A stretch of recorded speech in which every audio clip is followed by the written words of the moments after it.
오늘 말씀의 제목이 풍요 속에 신앙은 잠들더라.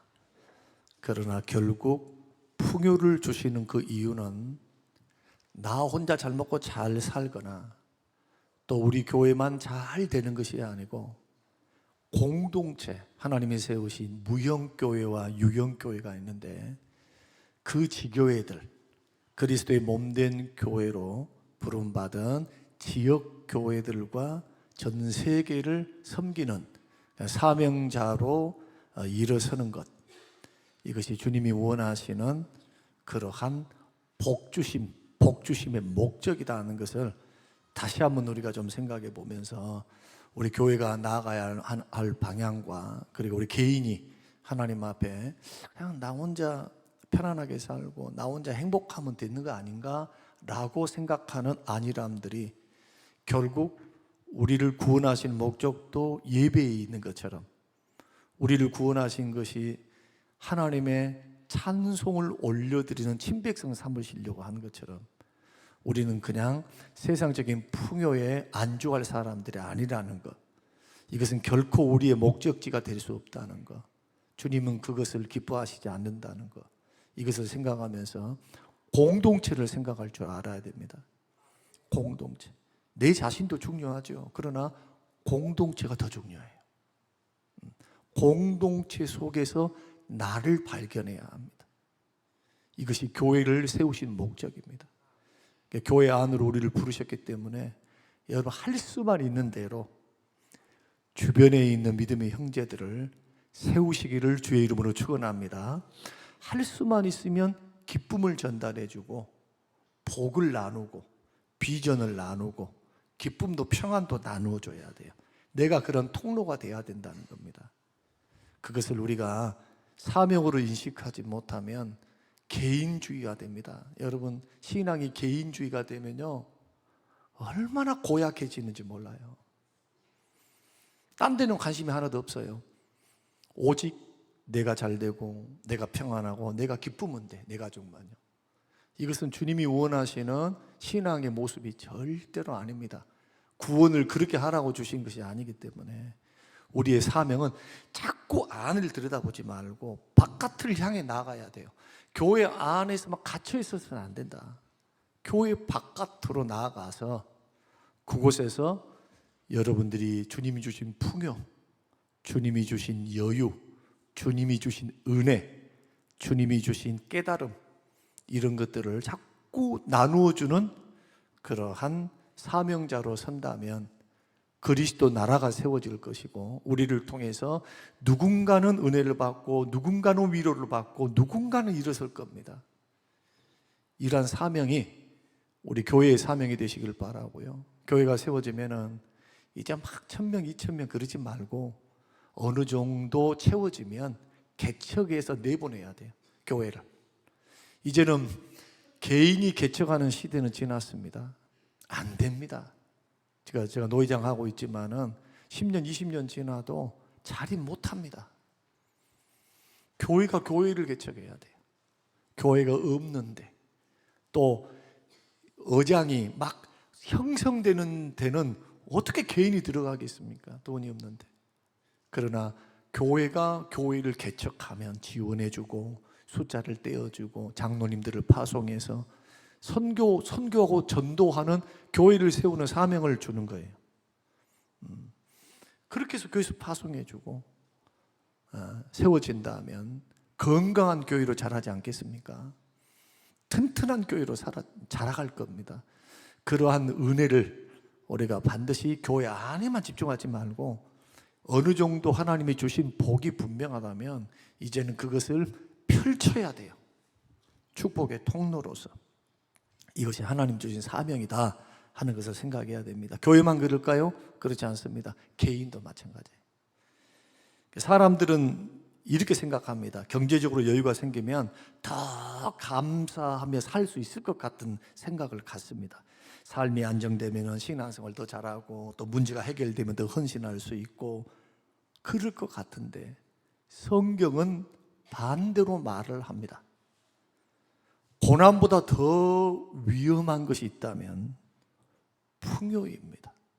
잘 될 때입니다. 모세도 가나안 땅에 들어갈 이스라엘 백성들에게 경고했습니다. 너희들이 등 따수고 배부르고 너희들이 짓지 않는 집에서 살고 너희들이 심지 않는 것들을 가나안에서 먹고 살 때에 여호와를 잊지 말라. 어떤 여호와를 잊지 말아야 되느냐? 이집트에서 구원해 내신 여호와 하나님, 우리의 구원주 하나님을 절대로 잊어서는 안 된다. 그러면서 신명기에서 뭐라고 말씀합니까? 잊지 않는 것이, 잊지 않는다는 게 뭡니까? 말씀대로 순종하면 복을 받고, 말씀대로 순종하지 않고 말씀을 거역하고 불순종하면 저주가 임할 것이다. 하나님의 일하심이 두 가지로 나타나는 겁니다. 택함 받은 백성도 똑같아요. 구원의 은혜는 차별이 없습니다. 구원의 은혜는 차별이 없어요. 그러나 상급의 차이가 있습니다. 이 땅에서 내가 누구를 위해, 무엇을 위해 어떻게 살았는가, 이것은 그날의 주님께 받을 상이 결정돼요.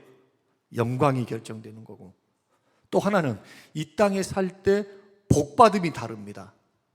복받음이, 순종하며 걸어가면 더 맡기십니다.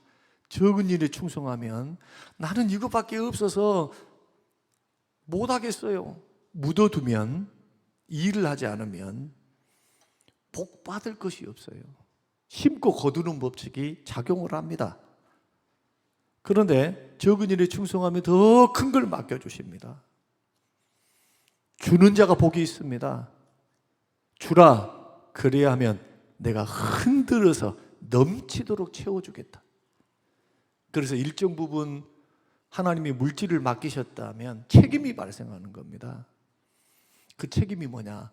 나누어주고, 선한 사업에 우리들이 힘을 쏟고, 또 하나님의 영광을 위해서 생명을 살리는 일에 자꾸 물질을 흘러보내야 돼요. 통로가 되어서.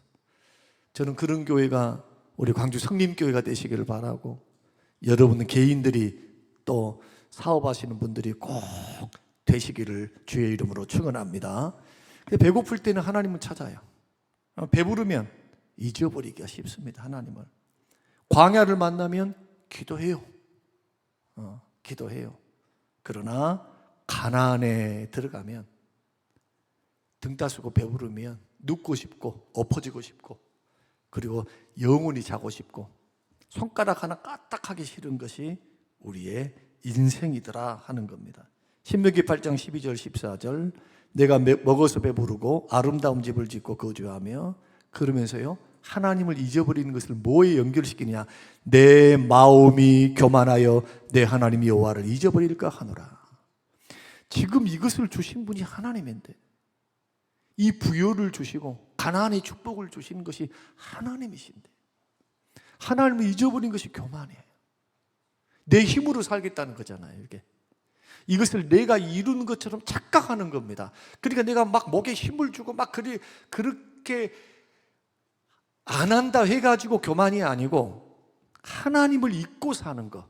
위치도 마찬가지입니다. 우리가 목사로 부름을 받는 것도 하나님이 세우신 거지, 본인이 잘해갖고 세운 것처럼 생각하는 사람들은 그것은 하나님이 기쁘신 종으로서 겸손하게 조그랗고 일을 해놓고 나는 무익한 종입니다, 할 일을 한 것밖에 없습니다, 이렇게 될 수 있을까요?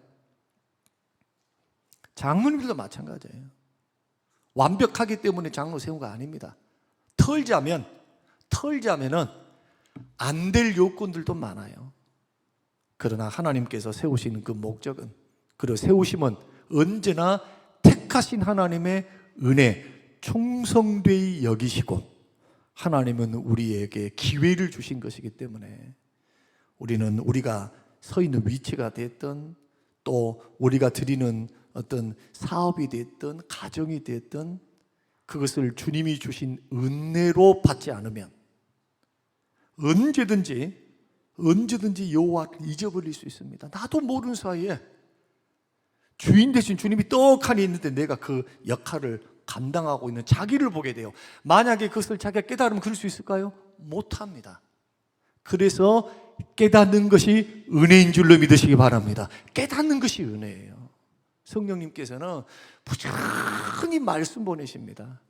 깨닫는 것은 다른 것으로 깨달아지는 것 아닙니다.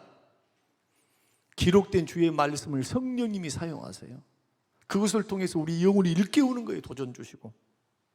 오늘 그래서 아셀 지파를 우리가 살펴보는 것도 우리가 이 아셀 지파에 대한 야곱의 예언이 어떻게 성취되고 어떻게 이루어져 가는가를 우리가 눈으로 똑똑히 확인하면서 오늘 우리가 교훈으로 삼고 풍요 속에 살 때 그 풍요가 영적 승리를 절대로 보장하지 않는다. 잘 먹고 잘 살고 막 이런 거, 막 GDP가 올라가고 국가가 잘 살고 우리 개인이 잘 되고 우리 자식들이 잘 되고 다 이거 영적 성장을 담보하지 않아요. 절대로. 오히려 풍요가 사명을 잊게 만들고 안주하게 만들고 말씀과 기도에 게으르게 만들어요. 이것이 시험이라는 것, 이것은 영적 위기라는 것, 이것을 우리가 생각하면서, 그래서 주님은 이렇게도 말씀하셨어요. 신약의 말씀을 통해, 디모데 전후서 말씀을 통해서 부자는 부자가 아닌 것처럼 하고 살아라. 부자들에게 명예라, 정함이 없는 재물에 소망을 두지 말고 자기를 지금도 살아서 역사하시는 하나님께 소망 두고 살아라. 부자들은 마치 가난뱅이처럼 살아라. 왜 부자가 천국 가기가 그렇게 어려울까요? 왜 부자가 마치 낙타가 바늘구멍으로 들어간 것처럼 구원받기가 그렇게 어려운가? 부유함과 평안함이 하나님이 되어 있는 거예요. 그러니까 하나님 없어도 돼요. 나는 지금이 평안하고요, 지금 안정되어 있어요. 나는 주님의 은혜 주시면 고맙고 그러나 안 주셔도 무방해요. 이렇게 말할 사람이 누가 있습니까? 그런데 우리의 행동과 마음은 그렇지 않는다는 거예요. 우리는 시편을 통해서 시냇가에 사슴이 시냇물을 찾아 갈급함 같이 시냇가를 찾고자 하는 그 사슴이 약초를 먹고 살기 때문에 막 펄떡거리면서 얼마나 뛰어다닙니까? 그런데 목마르면요, 사슴은 속된 말로 뚜껑이 열려버려요. 눈에 배인 게 하나도 없어요. 물이 어딨나? 물이 어딨나? 갈급하게 물을 찾습니다. 사슴이 그래 안 해도 열이 많은 동물인데 그 체온을 식히지 못하면 이 열 때문에 죽어요. 심장이 멈춰버려요. 그러니까 식히기 위해서 물을 찾습니다. 그렇게 하나님을 찾아라고 말씀하고 있는 겁니다. 근데 아셀 지파는 풍요로울 때 여지없이 죄성을 발휘해야 합니다. 뭘 하느냐? 하나님이 주신 풍요를 사명으로 발전시키지 못합니다. 자, 오늘 우리가 49장 20절을 읽었는데 20절을 다시 한번 읽겠습니다. 자, 시작. 아셀에게서 나는 먹을 것은 기름진 것이라 그가 왕의 수라상을 차리리로다. 아니, 이것만큼 축복이 어디 있습니까? 왕의 진상품을 보낼 정도로 부유하다는 겁니다. 그 지역이 어디입니까? 납달리 지역. 우리가 봤던 갓지파, 이런 지파가 모여있는 그곳. 우리가 생각하는 유다 지파는 척박한 환경입니다. 여러분들이 성지 순례를 해보셨으니까 아실 겁니다. 예루살렘 나무 많은가요? 예? 성전산에 나무가 좀 있기는 해요. 근데 우리 뒷동산만 또 못합니다.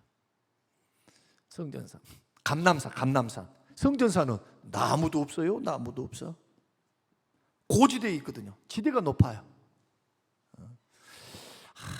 우리가 생각해 보면 척박하고 정말 나올 것이 없는데 왜 하나님은 모리아산, 아브라함에게 네 독자 이삭을 저 모리아산에 가가지고, 이 모리아산이 뭡니까?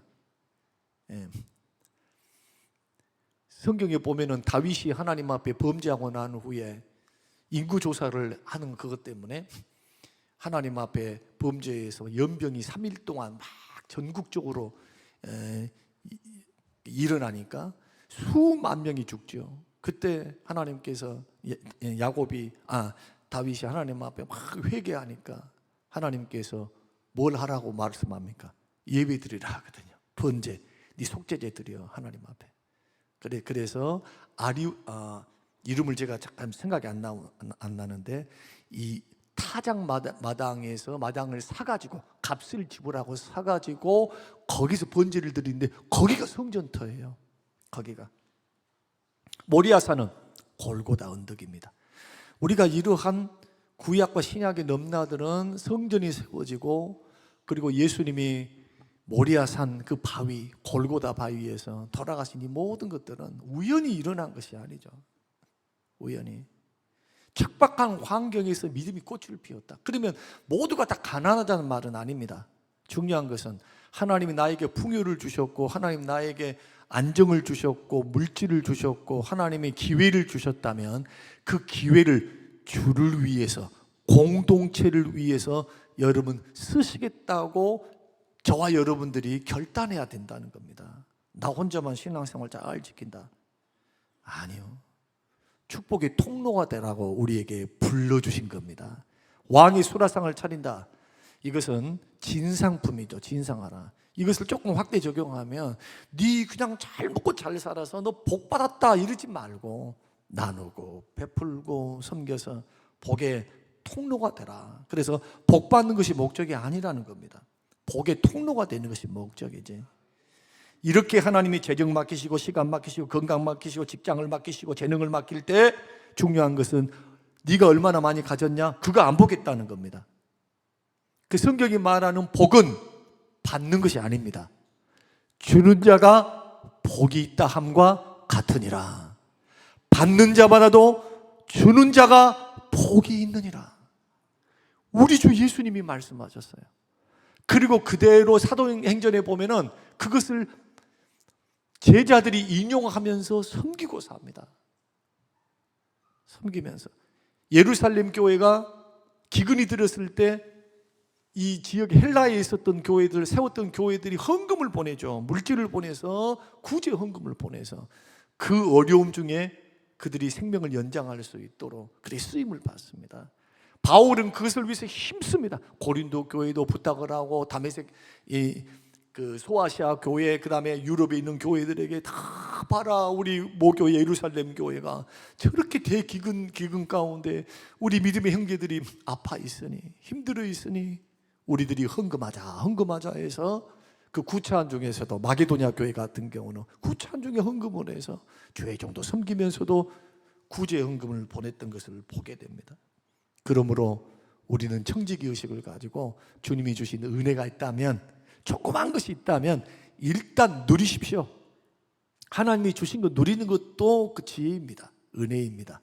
꽁꽁 갖고 있지 말고 쓰기도 하고 누리십시오. 그러나 결국에는 나만 누리지 말고 주변에 자꾸 재능도, 시간도, 건강도, 직장도, 재능도 다 맡기신 것이니까 주를 위해서 몸된 교회에서 가만히 있지 말고 봉사하고 섬겨가는 것, 이것이 첫 번째. 마지막으로는 이 풍요 속에서 하나님 찾으신 사람 어떤 사람이냐? 깨어있는 사람입니다. 자, 사사기 5장 17절 같이 한번 읽겠습니다. 자, 시작. 길르앗은 요단강 저쪽에 거주하며 다는 배에 머무름이 어찌 됨이냐? 아셀은 해변에 앉으며 자기 항만에 거주하였더라. 길르앗, 단, 아셀 나옵니다. 드보라의 전쟁입니다. 이 말씀이 사사기 5장의 배경이 지금 드보라가 전쟁을 일으켰어요. 쳐들어오는 적들, 이것을 하나님께서 사사 드보라와 바락을 통해서 주님이 구원해 내시려고 할 때 성령의 감동을 통해서 드보라가 이야기하는 겁니다. 아셀 쟤들 봐라, 해변에 앉아서 자기 항구에 머물고 있다. 하나님이 풍요를 주시고 하나님의 은혜를 주셨는데 사명 감당하지 않는 겁니다. 영적 위기가, 공동체의 위기가 닥쳤는데, 어려움이 닥쳤는데 나는 평안하고 내일 아니니까 괜찮아 하고 있었다는 겁니다. 근데 결국 하나님은 많은 집파들이 싸움터로 나갈 때에 가만 앉아 있었던 그들을 기쁘게 생각하지 않으셨습니다. 결국 이 말씀이 신약에 딱 오게 되면 아셀 지파가 또 등장합니다.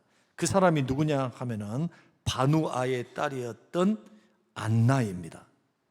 여러분, 성경에 보면 아셀 지파의 바누아의 딸 안나가 누구입니까? 메시아가 이 땅에 오시리라라고 했던 이사야와 예레미야 예언을 자기 때에 응답될 수 있도록 눈으로 볼 수 있게 해달라고 기도했던 여인입니다. 그리고 성령께서는 그 안나에게 예언을 주셨고 결국에는 마리아를 통해서 이 데려 나온 조그만 아기 예수 그리스도가 이 성전에 왔을 때 이것을 알아보는 사람이 딱 두 사람이 있습니다. 시몬과 안나입니다. 과부로 살았던 안나, 깨어 있었던 안나. 이 두 사람의 특징이 뭐냐? 교회를 떠나지 않고 기도하는 사람. 성령이 그 위에 계시니라. 성령의 사람이었던 거예요. 성령의 인도를 받고 성령의 역사가 있으며 성령의 음성을 듣고 성령의 인도를 따라가니까 육신의 인도함을 따르지 않죠. 늘 성령께서 주시는 이 육의 귀로 들릴 수 없었던 것, 육의 눈으로 볼 수 없었던 것을 다 듣고 보게 하시는 성령의 역사. 그 역사 속에 주님은 뭘 보여주시느냐? 메시아의 영광을 보여주신 줄로 믿으시기를 바랍니다. 그래서 믿음의 길을 걸어갈 때 우리가 조금 생각해 보고자 하는 것이 그겁니다. 풍요를 우리가 하나님이 허락하셨을 때 누리면서도 그 풍요를 주님께 돌려드릴 수 있는 것. 그러니까 우리 교회도 마찬가지, 개인도 마찬가지인데 교회도 결국에는 자꾸 내 교회, 내 건물 이렇게만 걸어가면 한번 보십시오. 140년 교회 역사에서 어떤가? 지금 과거에 초창기 때 부흥했던 교회들이 지금 이름을 떨치고 있는 교회들이 몇 군데나 됩니까? 몇 군데나. 오히려 하나님께서 개척했던 교회들을 이렇게 세우사 성령의 역사가 충만한 교회로 세워가는 것을 보십시오. 오래된 교회, 큰 교회라고 안주하고 있고 자꾸 자기 안에만 갇혀 있는 사람들은 발전이 안 돼요. 자꾸 나눠야 돼요. 바깥으로 사역을 확장시키고 우리 돈이다 그러지 말고 주님의 돈이다, 주님의 것이다 해서 선교하고 전도, 개척 사역을 하고 자꾸 이런 교회들은 살아 역사에서 자꾸 하나님이 채워주시고 그 영혼들이 살아납니다.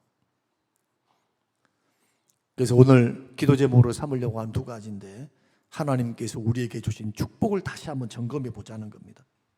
정말 나의 재정, 건강, 가정, 직장, 시간, 은사 이것이 하나님께 나에게 맡기신 사명의 도구가 맞는가? 이제는 하나님 사명자로 살기를 원합니다. 몸된 교회의 사명자로 자꾸 사세요. 큰 것 아니어도 좋아요. 순에서 조그만 역할을 해도 상관없어요. 그러나 사명자입니다. 사명자. 받기만 하는 자가 아니라 나의 재능들을 가지고 자꾸 세우고 자꾸 나눠서 축복의 통로가 되는 사명자. 두 번째는 나의 평안함과 나의 안정됨이 혹시라도 순종 이 정도만 하면 되는 것처럼 생각하고 있지 않는지, 다 됐다고 여기지 않는지. 여러분, 우리는 주님 나라 갈 때까지 기도 미뤄서는 안 됩니다. 절대로 섬김도 미뤄서도 안 되고 전도와 선교도 미뤄서는 안 된다. 오늘 이러한 부분들을 생각하시면서 하나님이 주신 거 분명합니다. 풍요를 뭘로 삼아야 됩니까? 사명을 감당하는 그러한 기회로 여러분 사역하셔서 주님의 책망을 받는 아세 지파를 보십시오. 두보라 시대 때도 납달리에서 에브라임 지파 생각해 보십시오. 단 같은 경우는요 사사기 시대 때는 사라집니다. 사무엘 상하가 되면 단은 이름도 안 나와요. 단은 이제 이 설교를 한번 단지파 할 때 하겠습니다. 단지파가 얼마나 사입인가. 유사 기독교를 믿고 있어요. 유사 기독교. 말씀인 것 같은데 하나님을 믿는 것 같은데 하나님의 말씀이 아니에요. 자기들이 원하는 제사장을 자기들이 뽑아. 자기들이 절대로 이런 부분들이거든요. 그런데 행여나 다를까 하나님이 주신 기회를 자기만을 위해서 섰던 단지파 사라집니다. 아셀 지파는 하나님께서 그에게 책망을 하고 있습니다. 너의 풍요로움이 하나님의 복의 통로가 되고 주의 영광을 드러내는 기회로 삼으라. 이것은 개인에게 적용해 보시기 바라고 우리 교회에도 적용이 되어서 앞으로 이런 마음을 가지고 교회도 개방하고, 그리고 또 지금 몽골 선교, 뭐 필리핀 선교 다 좋습니다. 스페인 선교, 하여튼 언어권이 다른 그런 분들이 우리 교회가 지어진 교회에서 함께 예배를 드리고 그런 공간을 사용할 수만 있다면 얼마나 좋습니까? 선교에 동참하는 마음으로 그렇게 한다면 하나님이 기뻐하시는 교회의 모습으로 세워져 가게 될 줄로 믿습니다. 우리 한번 묵상하고 잠깐 우리 기도하도록 하겠습니다. 말씀 들었으니까 한번 반주 한번 해주시고요. 이 말씀을 조금 듣고 우리 함께 묵상하겠습니다. 우리는 늘 조금 더 넉넉해지기를 바라죠. 조금 더 삶이 평안해지기를 우리는 기도합니다. 형편이 나아지면 더 많이 기도하고 주님 복을 주시면 열심히 주님을 섬기겠습니다 다짐합니다. 그러나 정작 우리 손에 풍요를 주시고 건강 주시고 시간 주시고 물질을 주시면 이것이 어떤 때는 영혼이 깊은 잠에 빠지는 유혹이 될 때가 있습니다. 하나님께서 가장 비옥한 땅 항구를 가질 수 있도록 하나님 축복을 주신 이 아셀 지파, 그런데 형제들이 위기를 당했을 때, 어려움을 당했을 때, 그때 그들은 가만히 머물러 있었습니다. 내 일이 아닌데 하고. 오늘 우리의 모습이 어떤 의미에서는 아셀 지파를 닮아 있는지도 모릅니다. 편안하니까, 내 삶이 안정되어 있으니까 하나님의 부르심과 이웃의 아픔을 우리는 외면할 때가 있습니다. 어떤 의미에서는 우리 영적 무관심의 해변에 가만히 주저앉아 있는 우리 교회가 또 우리 개인이 아닌가 생각해 봅니다. 하나님께서 우리에게 주신 건강, 시간, 물질, 재능, 이것을 하나님 나라와 이웃을 위해 흘려보낼 수 있는 청지기의 사명을 잘 감당하는 우리 모든 우리 성림교회 모든 식구들이 되시길 바랍니다. 하나님 아버지, 영적 안일함과 무관심의 잠에서 깨어날 수 있도록 도와주시고 내게 주신 모든 축복을 사명의 도구로 사용할 수 있도록 하나님 은혜를 베풀어 주시옵소서. 주님이 주신 풍요함에 영원히 잠들지 않게 하시고 나의 손에 모든 것이 주의 것임을 기억하게 하시고 순종과 섬김의 사명의 자리로 나아갈 수 있도록 축복하여 주시옵소서. 하나님이 주신 축복을 흘러보내는 거룩한 통로로 우리 교회와 우리의 삶을 살 수 있도록 인도하옵소서. 감사드리오며 예수님 이름으로 기도합니다. 아멘.